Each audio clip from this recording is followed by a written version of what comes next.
This is episode 4 of the Beginner's Guide to Sea Fishing. We've taken a look at rods and reels, we've had a look at bait in the previous episode, learned how to cast, and now it's on to episode 4, which will be on rigs.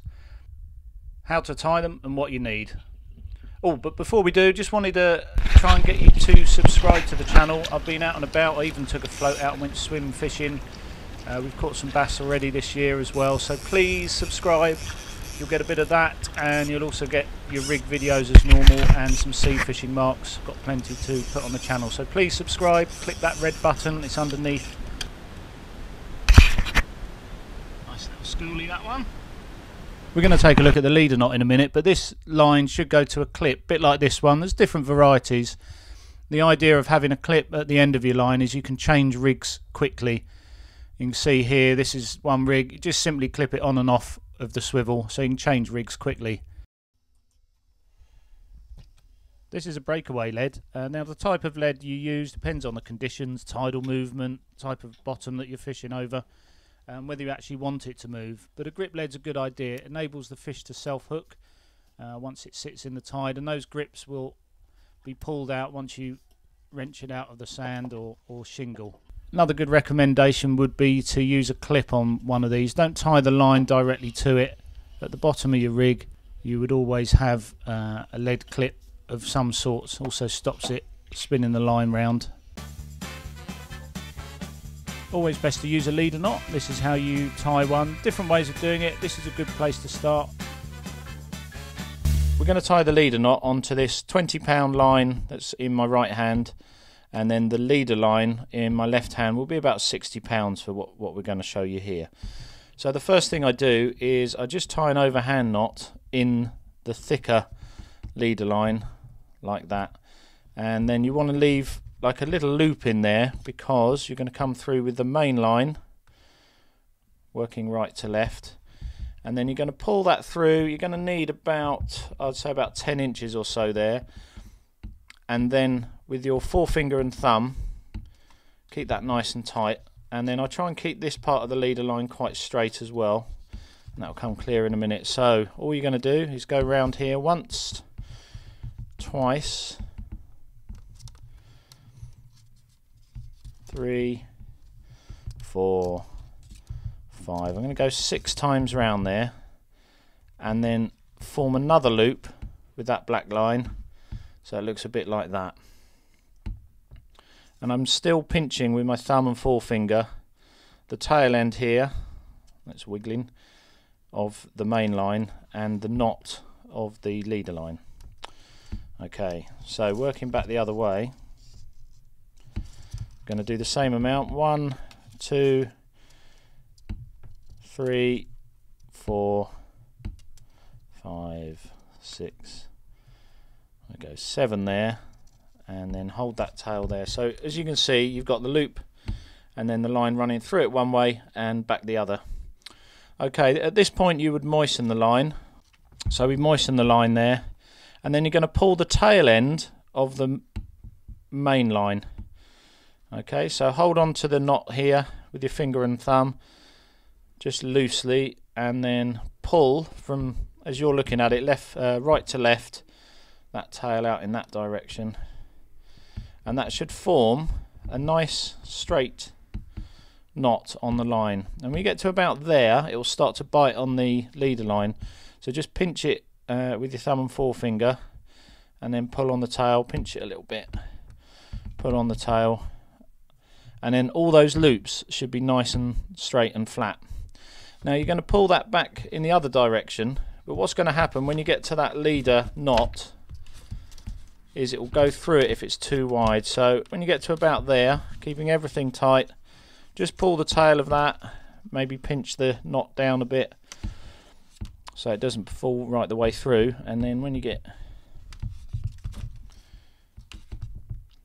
and then when the two knots meet, they'll bite on each other like that. And actually when you pull on the main line, it helps the leader knot to get tighter. So there you go, and I'm really pulling on that now in both directions. Okay, and that's definitely going nowhere, and we've obviously moistened it well as well. And then you want to clip the ends off Don't want to go too close, but you don't want lots of tails hanging off either.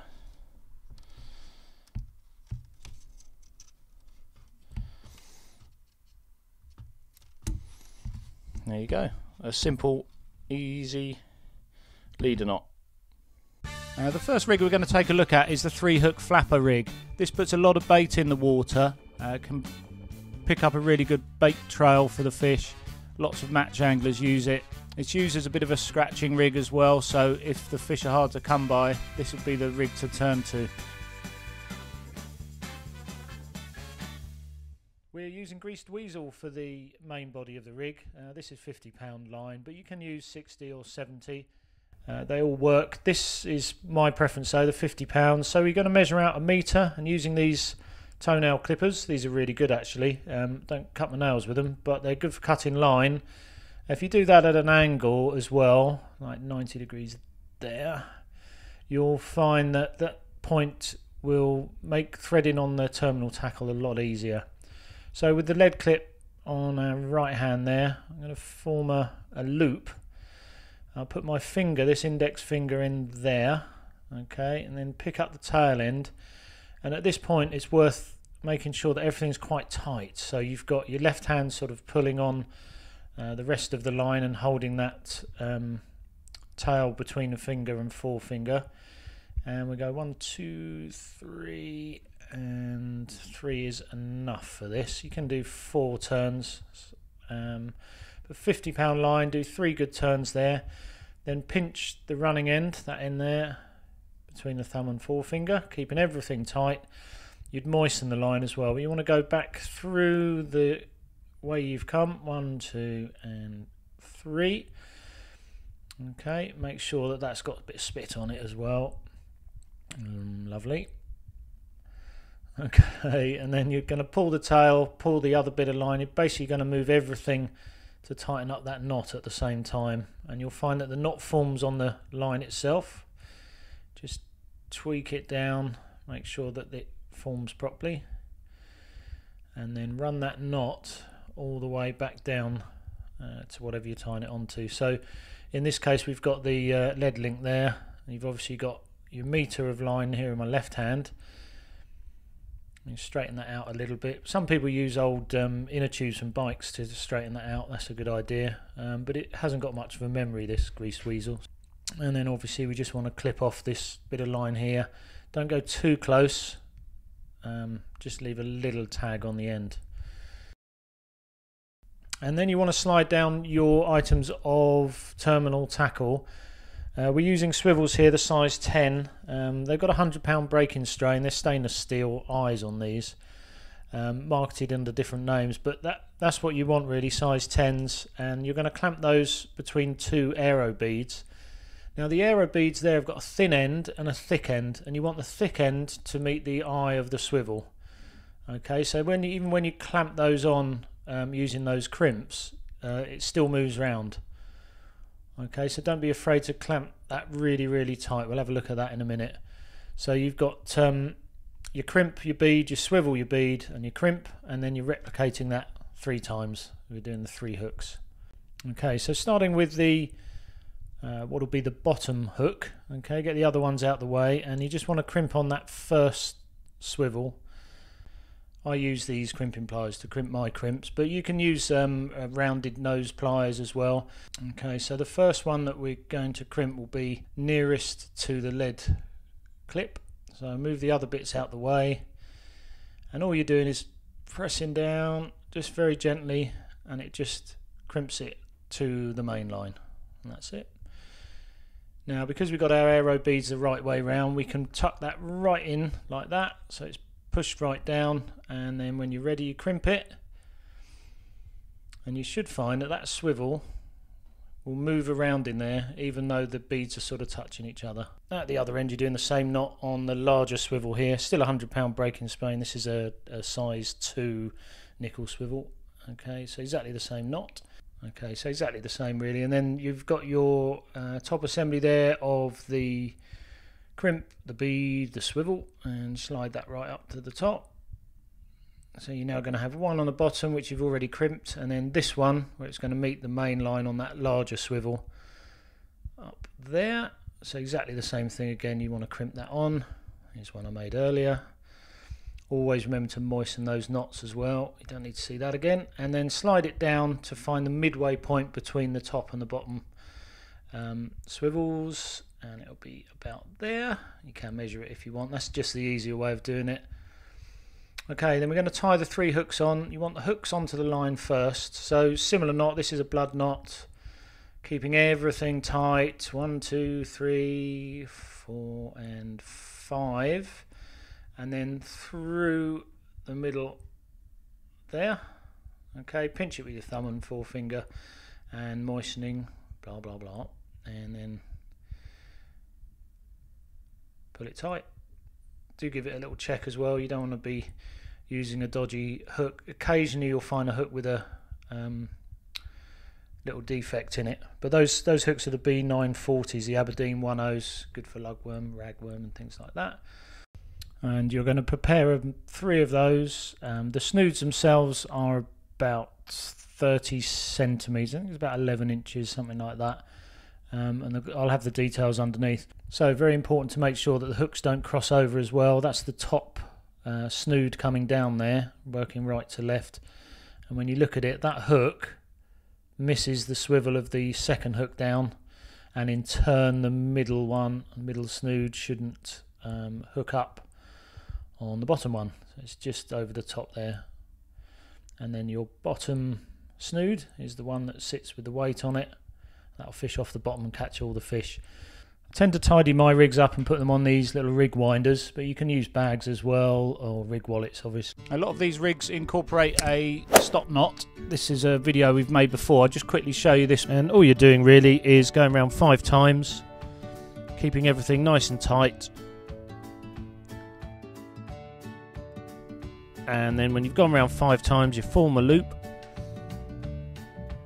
and go 5 times round back the way you've come. Pull it nice and tight. If you like these sort of videos, please subscribe. Now the 3-hook flapper rig is great over clean area, estuaries, shingle, open beaches and things like that. But for a rough ground rig, come up with this very simple rig. We've got a metre of 50-pound grease weasel. We're going to tie that swivel onto it. The usual knot, which is 1, 2, 3, 4, 5 turn through the hole, pull on the swivel, tweak that running end through, clip it there. Next thing you want to do is get about 10 inches off the other end and then double it back on itself, and all you're going to do is put a figure of 8 onto this, so that's round once and then back through like that. And you want quite a big loop that you could get sort of 4 fingers in, and the reason we do a big loop is because we're putting that through the eye of the lead, round the lead itself, and then back again. So you can see why the loop needs to be big enough to go over the lead.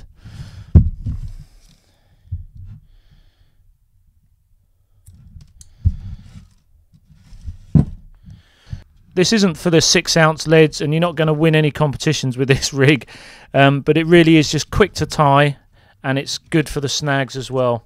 So feeding your way up to the other end of the line where you've got this swivel, you're going to do your dropper and you're going to tie it onto this line itself. So 10 inches down from the swivel, you're going to double up the line and you're going to do 1, 2, 3 turns round, and with that loop in your left finger and thumb, you're going to go back through that one and then tighten that up. Okay, and then you want to take the swivel in one direction and the bit attached to the weight in the other, nice and tight.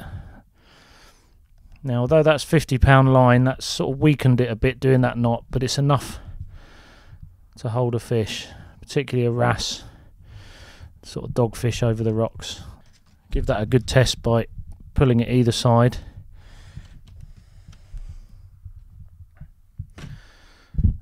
And then this loop that you've got needs to be cut.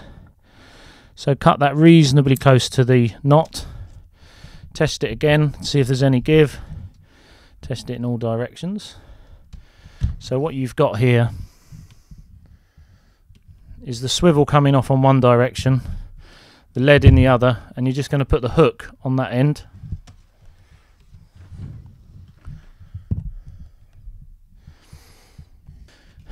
And then tie the hook on. So this is a super simple rig for rough ground. If you can't use a pulley, if you haven't got the gear for a pulley and you need to make something, now if you wanted to add a rotten bottom to that as well, so that there's a chance of you getting the hook back, just tie a lighter line, in this case we're using 30-pound line, onto the lead, directly onto the lead,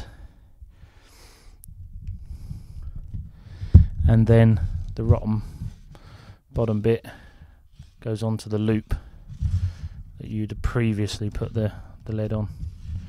This is so simple. There you go, moisten the line. You can imagine I've done that. And that's it. You don't want to cast 6-ounce leads, you don't really want to power cast. This is just for dropping it down for wrasse, perhaps into holes and gullies. You're going to get snagged, but if you do, you've got a chance of getting that out. And it's a tough little rig. I've caught lots of fish with this, lots of pollock actually. If you're going to use bait for pollock, give it a go. This is an alternative way of doing the pulley rig, using these little rocker things here, and we're using 40-pound rig line here for the main body of the rig. I've got 4 foot of this, so thread it through and take one end. You're going to measure it up against your clipped weight here. So onto the lead clip, the usual knot. The other end, you're going to thread on a bead and a crimp, and then your hook. This 4-row hook's what I've been using for the bass recently. So one,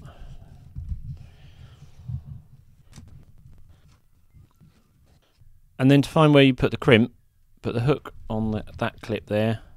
Take the 2 equal parts of line, should be about 2 foot each of those. Keep following them down to there.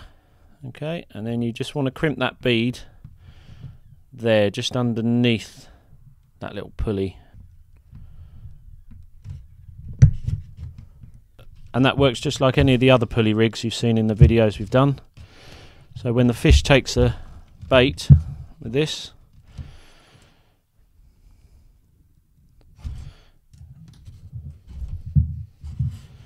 it means that the weight comes off and is less likely to snag as you're pulling the fish in. They're really good, these, quite robust, strong. And then this clip here is the bit that goes onto your main line. So there you go, it's still a pulley rig, but you're just utilising these little pulleys. Please subscribe, and don't forget our free ebook as well. We've got quite a few people signing up for this one. This is the 15 tips to catch bass in 2018. Thanks for watching, and I'd love to hear your comments.